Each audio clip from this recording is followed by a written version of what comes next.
afternoon, everybody, and welcome to the Breakout group on Glocal, which is where we'll be looking at how do we support small and large businesses to do trade both globally and locally, local.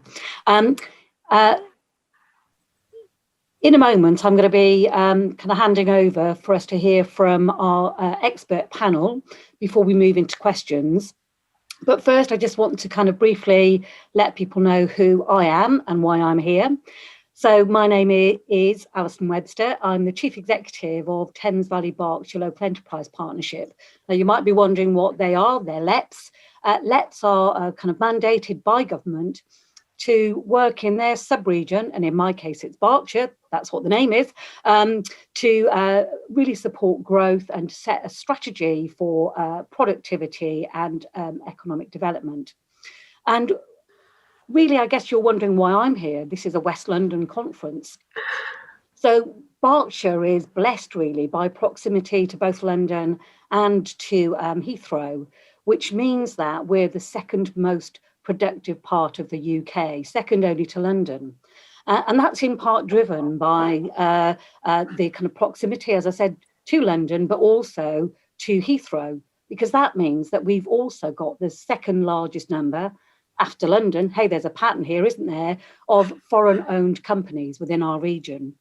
And that in turn drives some of our productivity and some of our local success. But as with much of West London, we've been severely impacted by COVID-19, and particularly the impact from kind of Heathrow has very much hit Eastern Berkshire and Slough in particular. So Slough, in a recent Centre for Cities study, was cited as second only to Crawley, which, hey, that's near a big airport too, isn't it, Gatwick, as the borough or the part of the UK that's been most impacted in terms of the rise in kind of unemployment rates as a result of the kind of current pandemic. So working with West London, working with Heathrow is really very important to me in Berkshire to make sure that we continue to support our local economy.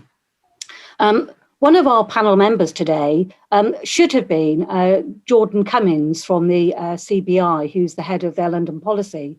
Jordan has had to step in, and he's chairing a kind of further breakout panel.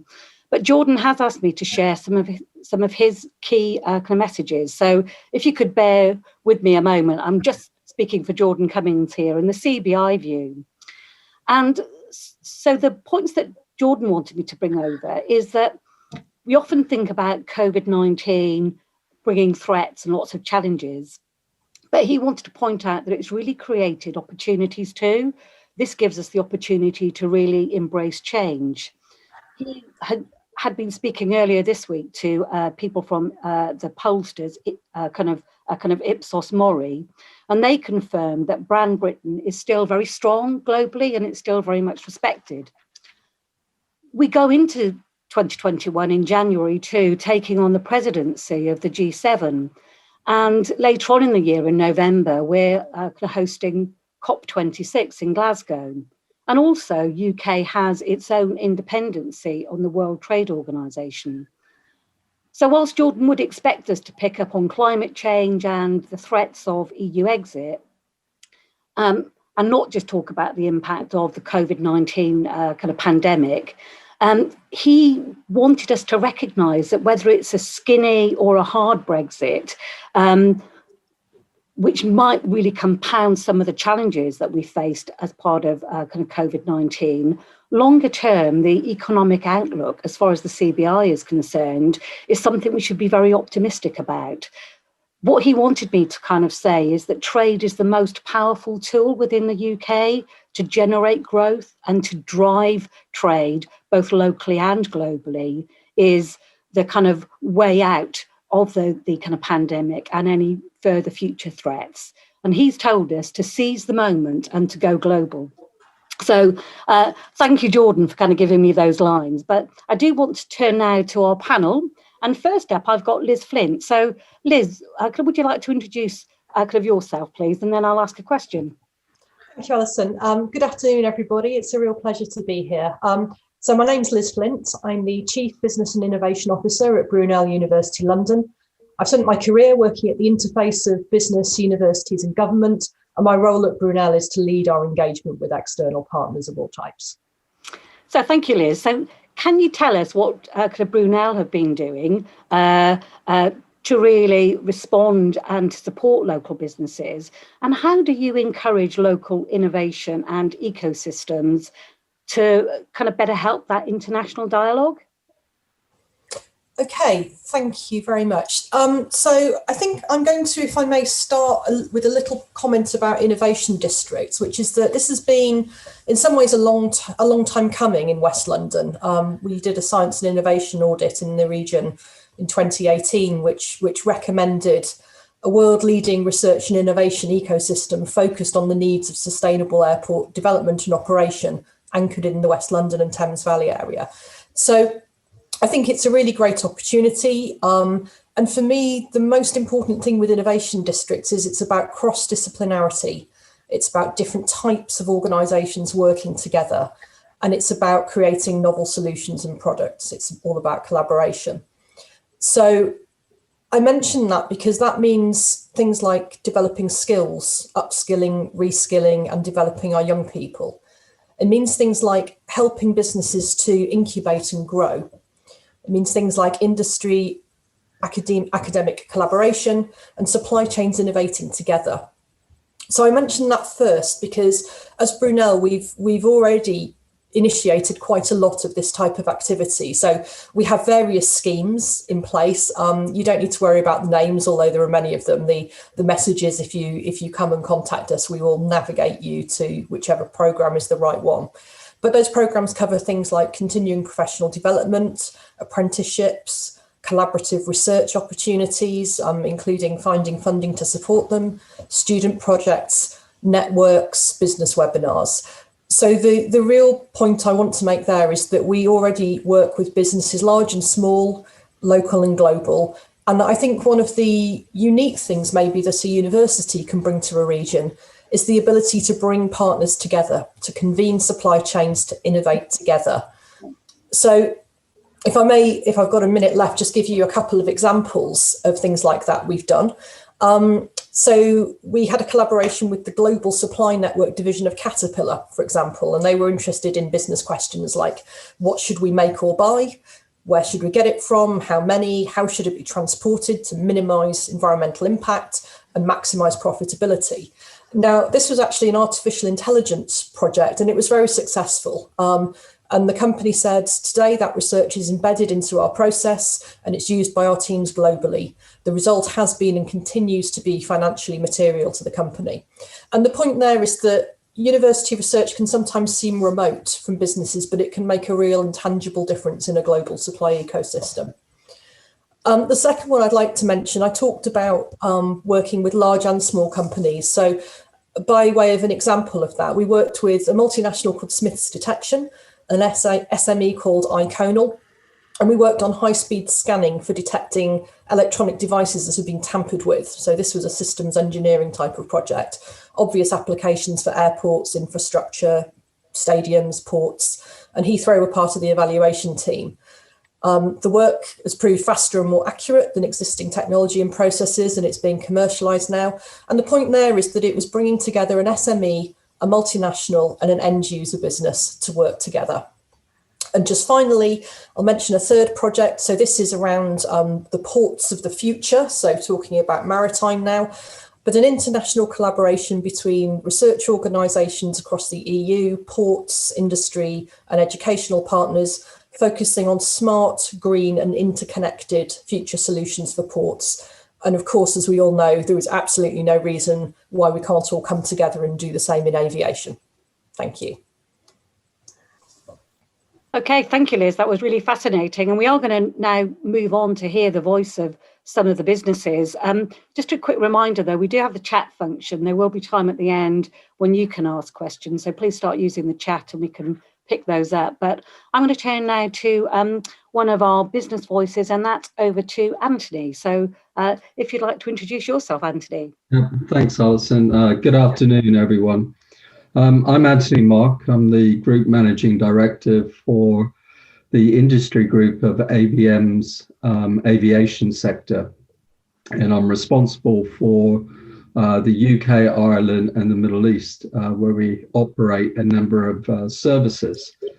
ABM is a $6.5 billion turnover company specializing really in people-related services like facility services, cleaning, janitorial type products, and employs around 140,000 employees across the globe.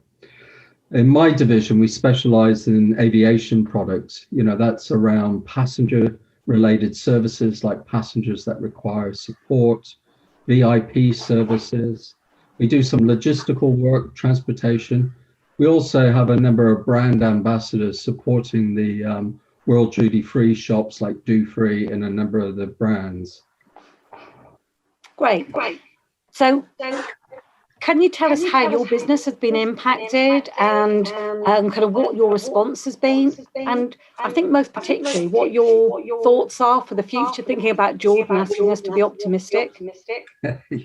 Absolutely. Yeah, I'm forever the optimistic, Alison. But, COVID has actually hit us really, really hard. To give you a sort of perspective on it, on a given day at Heathrow, I would have deployed around 2,000 people every day in the terminals. Today, I had a look and I had 152 people working today. So that's, the sort of people impact of the business. We have also seen our revenues drop by about 80%. And, it's really hampered our ability to maintain what is our purpose as a business, which is really taking care of people, places and spaces. We have also seen, an incredibly loyal workforce, a number of them on furlough, and we've been really working hard on maintaining a culture and a degree of positivity within the workforce. We've launched Facebook pages. We have quiz nights, with the employees, and we've remained connected as we've gone through this pretty difficult journey. My mantra, though, has been very much about protecting of jobs. And, we've had a number of great customers who've been very, very supportive of us. And there's been a number of customers, unfortunately, that have closed contracts down and really leaving us to really, to deal with those employees affected, which has resulted in quite a lot of redundancies, which has been very unfortunate. But as I said, I am an optimist, and, what we've done to rise to the challenge of COVID is that we have diversified. We have diversified our portfolio, working with our aviation customers. We've moved into services like aircraft cleaning. And with all the cargo flights coming into Heathrow, we've managed to pick up 17 additional accounts at Heathrow and have managed to protect in excess of 150 jobs across the patch. We've also diversified into the healthcare, the mantra of, protect the NHS. We have offered a lot of our staff who are on furlough, portering and cleaning jobs in hospitals. And I'm pleased to say that we're now operating in 5 hospitals in the London region, providing staffing and contingency staffing for sickness as well within the NHS, and currently deploying around 200 people into that area. We've also been developing partnerships. I am a firm believer that working together in partnership as we all recover together will be beneficial for all of us. And we've introduced new ways of working. We've introduced what we call fusion, which is the multi-skilling of our staff. And we continue to invest in skills for the future. We've also invested in our technical solution. We've launched something called ABI, which is ABM's Business Intelligence, which is a new tool to market. We've also, as a business in ABM, have launched something called Enhanced Cleaning. And Enhanced Cleaning is a COVID cleaning and accreditation that's been done by the US, by the Center of Disease and Control, it's been approved, and we have launched that within our cabin cleaning business, but also are offering that to third parties to ensure safe places and safe buildings. Great, thank you, Antony. I'm going to move straight on. We're conscious of time. We've got lots more people to hear from, but I'm going to move over to Alex now, and maybe just in the kind of spirit of trying to be timely, Alex, if you'd like to introduce yourself and then kind of go straight into talking about the impact on your business and to give us your reflections on the long-term impacts for the industry. Yes. Thank you, Alex. So my name is Alex Doisneau, and I am the Managing Director for DNATA in the UK. For those of you who don't know DNATA, we are a ground handler, so we are forming part of the aviation business. We operate as a global industry in 35 countries, and we are at 126 airports and serve about 320 airlines. When we go to the UK, we operate in 6 airports, both in the ground handling side and so the passenger turnaround of an aircraft, and in the cargo freight handling side.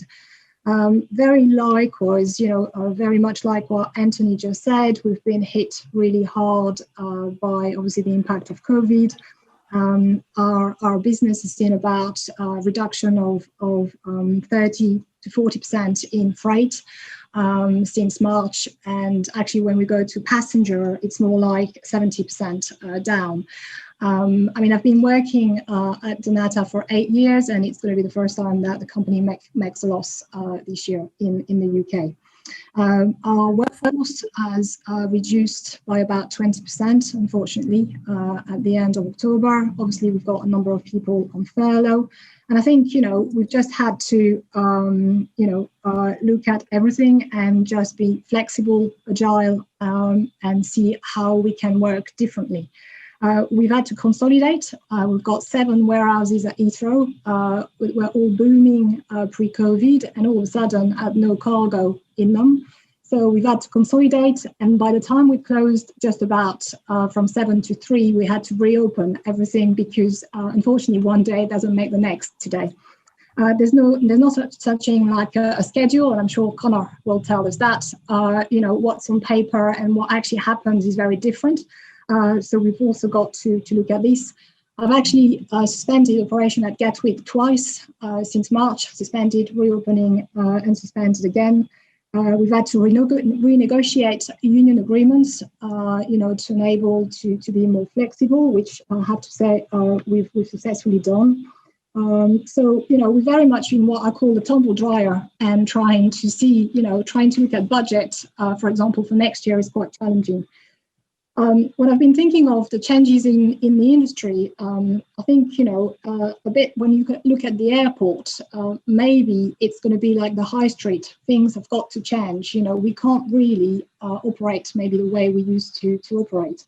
Infrastructure is something that we very much need to look at, and maybe we want to see that passengers should probably not spend that much time at the airport, safety-wise, but also to free car park and infrastructure.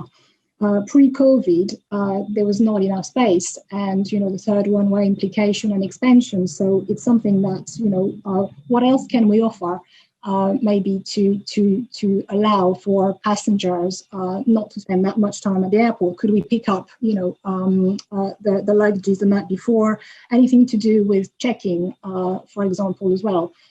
When we speak to our customers, they want to have flexibility, more flexibility according to passenger loads. And our fixed costs are quite difficult to change from. And we've been looking at the gig economy for our staff as well, and trying to see if, whilst not everybody can work at the airport on a given day because you have to be, you've got an airside pass, there's a lot of checks. People want to potentially bid to work at some shifts and not others. So how do we make it work? How do we make it work with an airline and actually load factor? And one of the last thing, obviously collaborating, partnership. I am working with Antony, for example, and together with ABM, we are doing more and more and seeing how we can actually collaborate. but also pre-COVID, and I hope to be starting that again post, both with Hounslow and Spelthorne. DNATA was very engaged in apprenticeship and training academy, trying to bring, it seems that we've all fallen into aviation just by luck or coincidence or bad luck. It's about trying to bring new blood. How do we keep this, and how do we link the local businesses and the local schools to the airport for the future? Okay, thank you, Alex. We're going to turn to Conor now. And Conor, after you've introduced yourself, I'm conscious that for your business, international trade and Heathrow are both really important, but it's kind of where do we go from here? And I know that you're also passionate about what a return of aviation and trade might mean in terms of climate change. So I think any reflections on that from you would be really welcome. If I can hand over to Conor now. So Conor, if you'd like to introduce yourself first, please. Okay, thank you, Alison, and good afternoon, everybody. It's a pleasure to be here. I'm United's Managing Director for European Affairs, and in that role have responsibility for regulatory issues that arise from consumer protection, environment, slots, our good old friend Brexit, and now, unfortunately, pandemics. United has more flights to Heathrow than to any other airport outside of North America, and so we have a very strong interest in the subject matter of this conference. I just wanted to give a big shout out to SEMA, who's reached out to us on a number of occasions for our leadership in efforts to reboot Heathrow operations and to revitalise the economy in the surrounding area. Just as a preliminary matter, aviation is critical to the UK economy, and if I can be permitted to engage in a small data dump here, according to the International Air Transport Association, aviation is responsible for 1.6 million jobs in the UK and contributes £120 billion to UK's GDP. That was all pre-COVID. But as we know, COVID-19 and travel restrictions that are designed to combat the virus have eviscerated air service in the UK and elsewhere. The US government prohibits UK citizens from traveling to the US with limited exceptions. And the UK requires US citizens coming to the UK to quarantine for 14 days, which in our experience is the equivalent of an outright ban on travel. So the resulting impact, and I think this was Alex was referred to this, the resulting impact has been absolutely devastating on air travel. IATA predicts that the UK alone in 2020 will lose 165 million passengers over 2019 levels. And if you take the example of United, just to give you a few facts to underline the extent of the devastation, prior to March 2020, we operated 17 flights to Heathrow. We now operate only 4 flights daily. Year over year, we've experienced a decline of 95% in traffic.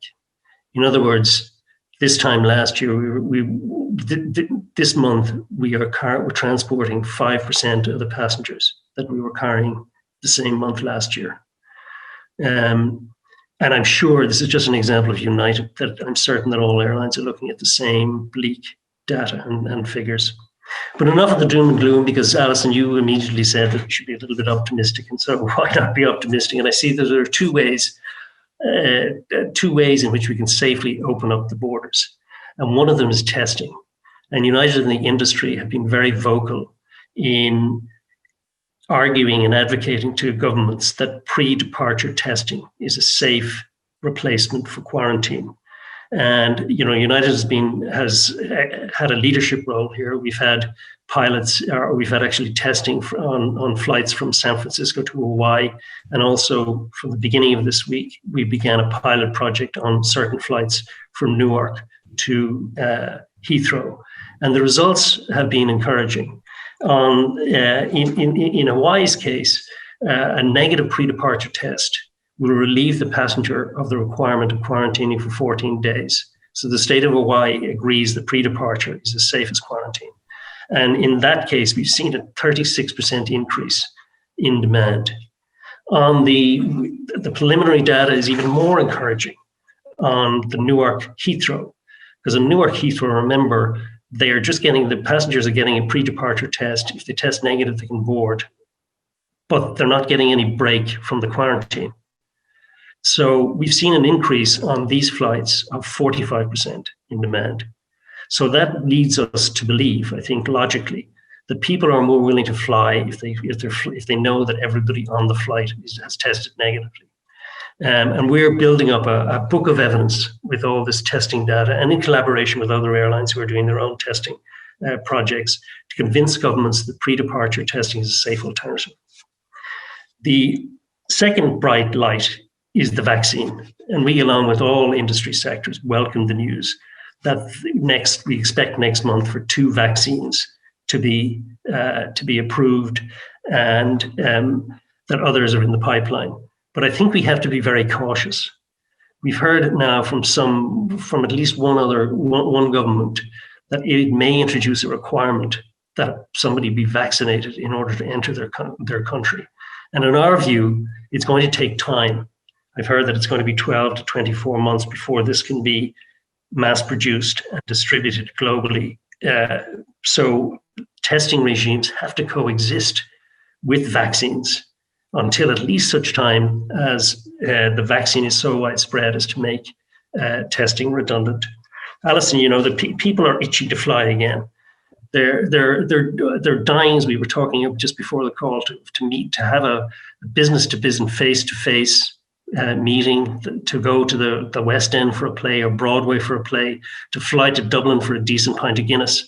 And I think there are safe and reliable ways for that to happen. Thank you. Okay, thank you, Conor. I do want to tell you that you can get really good Guinness at Park Royal. So I've got to plug West London there. I used to live very close to the factory. But I'm going to turn to Graham now. And just to remind people, questions, please, after Graham, last but not least, but we are going to have some more questions. But kind of, Graham, if you'd like to introduce yourself. And I think it would be great if you could tell us about the supply chain and how important the aviation supply chain is and what the industry is doing to respond. But Graham, over to you. Thanks. So, I'm Graham Bolton. I'm the chair of British Aviation Group. It's an elected role. I also lead the aviation practice at Mott MacDonald as a global consultancy. So I spend most of my life working in aviation as well as chairing the trade body. It's probably just worth saying a little bit about what BAG and what we do. So BAG's a trade body that represents about 240 companies across the UK aviation supply chain. About 65% of those are SMEs. About 40% of them are operating in the southeast of England, but we do cover every part of the nations and regions of the United Kingdom. And I think, based on what members declare, which is probably an underestimate because it reflects what they pay in subscriptions, our members turn over about $2.5 billion a year, or did in 2019, of aviation-related activity in the UK or from the UK in export. To put that in context, that's approaching the turnover of Heathrow over the same period, and probably equates to the total turnover of almost all of the other UK airports. So it's very significant as a contribution, direct contribution in jobs and revenue to the United Kingdom. And that reflects everything in terms of aviation supply chain, from strategic planning, professional services through design, construction, people building work on site in the UK and overseas, equipment supply and operations. And just reflecting that UK construction and aviation is probably between 1.5 and 2 billion a year, excluding things like Heathrow expansion. So actually, there's a very significant part of that revenue for UK companies that's generated through export. I think it's important there just to highlight that the UK is a world leader in airport development and in areas like the use of technology, sustainable development, and that's predicated on the role that UK airports have played. The Minister Stewart, as the Minister for Trade, often talks about the idea of first customer, and we have been really, we're proud to have airports like Heathrow, Gatwick, Manchester, and our regional airports that are the showcase for UK and are the places we grow our innovation. And with no investment in the UK, in UK airports, it's very, very hard to maintain that position. But equally important for us to operate as global exporters, we need to go to our markets. It's very, very difficult when our international competitors can go and talk to their customers and we can't travel or we can't get back. It's very difficult if you sell product to go and install it even in a close European market. If you have 2 weeks quarantine when you arrive there and 2 weeks quarantine when you come back, it makes it nigh impossible for our industry to compete. So it's absolutely vitally important for UK jobs, not just directly in the airport, but across the country, to be able to operate through a vibrant air travel industry. So I think the two messages for me on that directly, one of them is that aviation is not just about stag weekends in Prague. Much as they are important for a lot of people, it is about connecting communities and it's about connecting businesses. And it's also about the jobs that we create and we enable because people can travel. And therefore, as we look at out of the crisis, to respond to that are going to be really key. I'd like to just touch on a couple of the areas that I think are important on our agenda. How do we maintain and build the aviation community? That we need a diverse, inclusive, and engaged community for us to be able to operate our airports and our supply chain. And I think there's a collaborative effort as an industry to say, how do we do that? I think absolutely essential to us is how do we, to build back better, we have to be at the forefront of sustainable aviation. And I think I'm sure we'll come back to this in questions, but one of the things that I think is really powerful about the UK is we have that end-to-end supply chain from tubes and wings, Paul was talking about from ADS perspective, through strong hub carriers and partners through world-class airports, but a world-class supply chain that says we can address every part of, not just Jet Zero and the SAF angle, but the whole wider perspective of how we build an inclusive supply chain that looks after communities, creates quality jobs. So I think the most important thing for us going forward is how do we build a truly sustainable, world-leading supply chain out of the UK, which supports our airports and the wider economy. Great, thank you. So that's the end of our speakers. I think we had some kind of really powerful examples there of how businesses have responded, how people have changed their business, how people are looking to overcome the barriers in the future. We've heard some practical examples from, better testing, pre-flight, looking at the rollout of the vaccine, looking at the kind of rebuilding the confidence, I suppose, in terms of people, actually traveling again. But kind of what we're talking about here is about how do we really encourage businesses to get that confidence to trade both locally and internationally. I'm going to go back to Liz first on this one, because I know you were telling us about some of the things that you do at Brunel to support businesses, but how successful are they? And kind of what are the critical points that kind of make something really work for a business or not work? So sorry, Liz, to put you on the spot, but maybe you'd like to just kind of talk about how can we get businesses trading again? Yeah, no, delighted to respond to that, Alison. Thank you. So I think the critical thing actually is that you start from the business and their needs and challenges. It's easy, particularly if you're an SME, to be a bit overwhelmed sometimes by the support offers coming in your direction from various public bodies, from universities. And it's great that, for example, we've got some European funding that allows us to work with SMEs in London in a subsidised manner, which is brilliant. But I think it's really important that we don't push our solutions and ideas onto businesses, that we expose people to the possibilities, but that we're listening.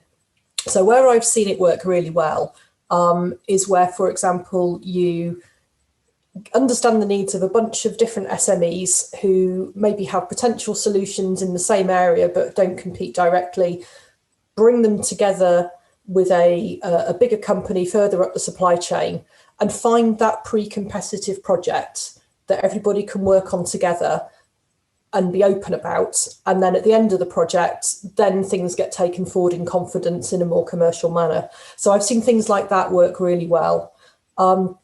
Similarly, I think, the type of thing that the DTI offer, not the DTI, DOT offer, Department of International Trade, in terms of, helping companies to take their first trip to a particular country and to network. Again, I think they're brilliant so long as that is in that company's roadmap and they're not doing it just because there's a nice offer being made. Yeah. Thank you. And I'd be very wrong not to give a plug for business growth hubs. So anybody who works with local enterprise partnerships know that we get government funding for business growth hubs. Fantastic place for small to medium enterprises to find out about the offer and the kind of support they can get in their locality. It's often an access to finance too, which is very important to give that confidence for trade. So thank you, Liz. I was really struck as well, and I think it's kind of, I'm just conscious both kind of Alex and I think to a certain extent, Antony were kind of picking up about the kind of training need, and obviously Alex, you were kind of talking about, the desire to kind of reignite an interest, particularly in young people, perhaps through the apprenticeship programs. But one of the themes that I was picking up as well was that inclusivity. So how can we make aviation more attractive as a place for people to work in? So maybe Alex, if you wouldn't mind, can I come to you first? Obviously, I know that you've been very involved previously within that. Yeah, so I guess for us it started pre-COVID to actually recruit. The airport was really, buzzing, and actually recruitment was a problem in every areas of our business. So we really looked at, how do we bring people to us more? How do we engage with, our warehouses are just looking back at Brooklands College, for example, in the Spelthorne area, and yet we didn't know them. So it was about going to meet and seeing what courses they offer. We started to have apprentices in the business, and it's easier in some areas than others, but we started small and then we grew, and it was really rewarding. We find nowadays, probably, I'm showing my age here, but we find nowadays that logistics is starting to be taught in colleges and secondary schools, and that's really important. So it's really engaging, understanding there's a lot of jobs that you can do around an airport. It's not just airlines and ground handlers, there's much more to this. And it was trying to build up in the community, and how can we help? I mean, we have about 1,500 people, that probably work between Hounslow and Spelthorne. So, how do we help the community? Because the children of the people I employ today are probably the people that I want to attract tomorrow and beyond. Great, thank you. Yeah, and I was going to say, Antony, I think over to you. I know you're very passionate about this yourself, aren't you? Absolutely. I mean, it's all about the skills for the future and how do we excite people into the industry. I mean, aviation is an exciting industry. I fell into it in 1994 on a part-time job, and I haven't left it, so I'm still with it, and I'm very passionate about mentoring and developing people. And in ABM, we've set up something called Jeep because we've seen a real shortage of skill, particularly in electrical and engineering type work. So we've got apprentice schemes going on. We go into schools, talk about what's exciting about our industry and the jobs and the career paths that individuals can take as well. So lots of things we do. Great, thank you.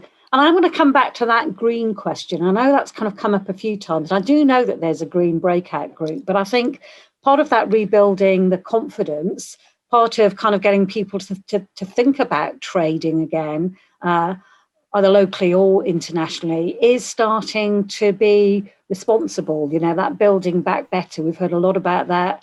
We know there was the kind of green industrial revolution statement that was launched this week as well.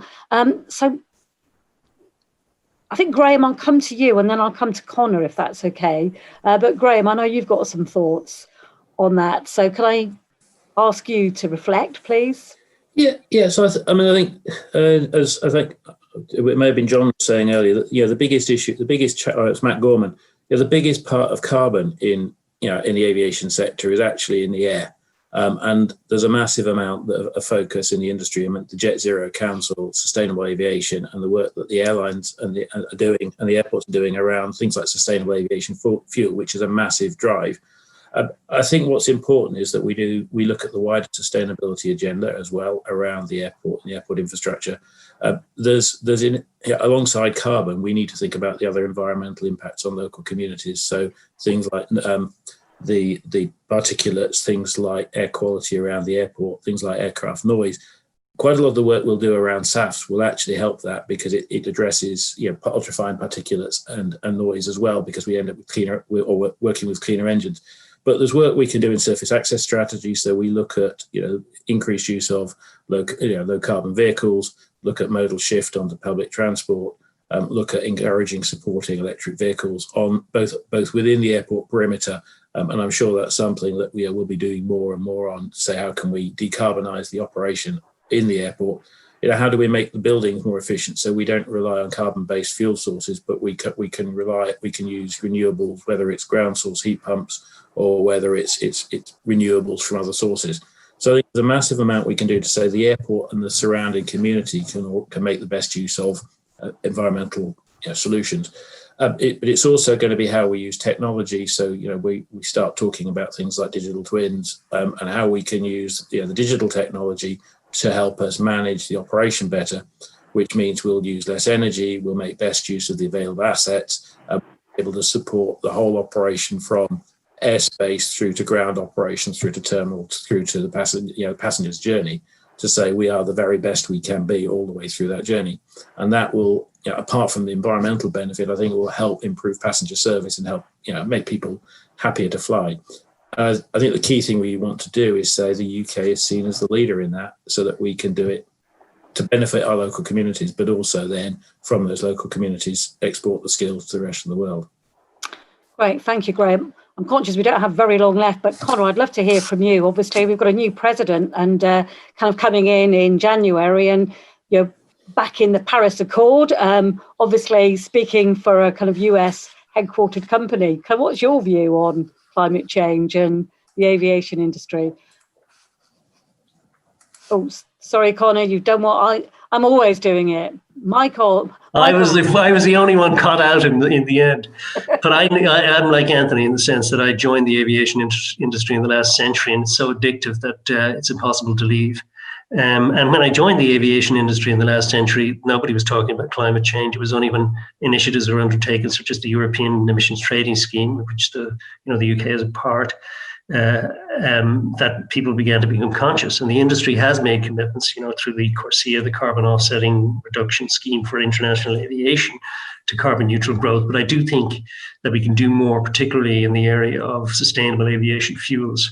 And United has made a significant investment in sustainable aviation fuels. The problem is the production costs are sometimes 5 times higher than the traditional Jet A that we use.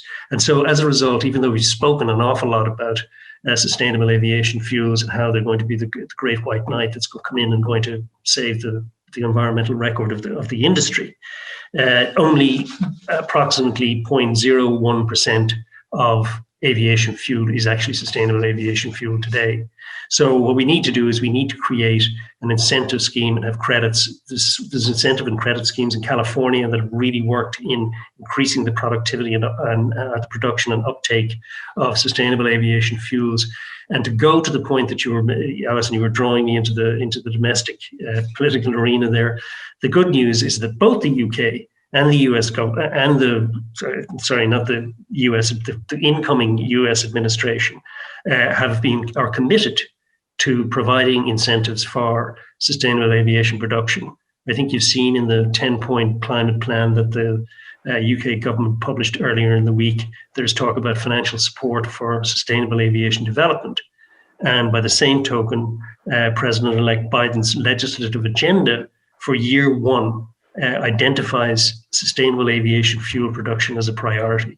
So I think there's a lot in common between the two governments. As we saw when they first met, there was a focus on climate change, the invitation to President-elect Biden to go to COP26. Thanks for giving me the number yesterday, by the way. And we'll be encouraging transatlantic cooperation on sustainable aviation fuel production. One other issue that I'd like to raise that I think is low-hanging fruit, and that's air traffic control reform, air traffic management reform. We have a 1950s radar-based system that, if it was upgraded and modernized, would reduce GHG emissions by 15%. Think about that. Airlines would be emitting 15% less GHG emissions. They'd be actually burning 15% less fuel, and passengers would be spending 15% less time in the air, which would increase safety and give them back that time. So that is something that we hope that, in Europe, in the UK, in the US, we can see reform soon in that space. Great. Thank you very much. Some kind of great statistics coming out today that I've been scribbling down, but conscious we've only got a few minutes left. So really very quickly, I'm just going to go around and see any last parting thoughts in terms of how best to support the return to normal trading conditions. And I'm going to come to Alex first. Hope that's okay. Just kind of quickie. We've got 5 people to get around. So really fast, please. What's your magic bullet to get us all back trading? I think the key positive is definitely be agile, be flexible, just challenge yourself. Cooperation and partnership is definitely the way forward. I think the businesses that will be able to be agile and actually grab some opportunities. There are some opportunities. It's difficult to see them today in the world we live in. But make sure that you're there, you hang on, and there will be a return. It won't be easy, but we just need to just keep going and be agile. The ability, I think, is quite important. So there were some slight problems with your sound, but I think you were giving us the optimistic, keep going, be agile. I think if I could sum it up, that's okay. And Liz, I'm going to come to you now. Great, thanks, Alison. I don't have a magic bullet, but what I would say is that we've been doing a lot of work with companies, large and small, local and international, through COVID. We are here. We want to work with you. We will be as agile and as flexible and supportive as we possibly can be. So please come talk to us if you think we might be able to help. Great, thanks, Liz. Graham. I think for me, it's working as one community that recognise that actually there are not always perfect alignment of interests in the industry, and that's natural. But at the moment, it's absolutely essential we work in collaboration: airlines, airports, ground handlers, supply chain, governments at national and international level. And that the only way we're going to come through this is national and international collaboration, cooperation, to say we've got to get this licked together. Thank you. Then on to Antony.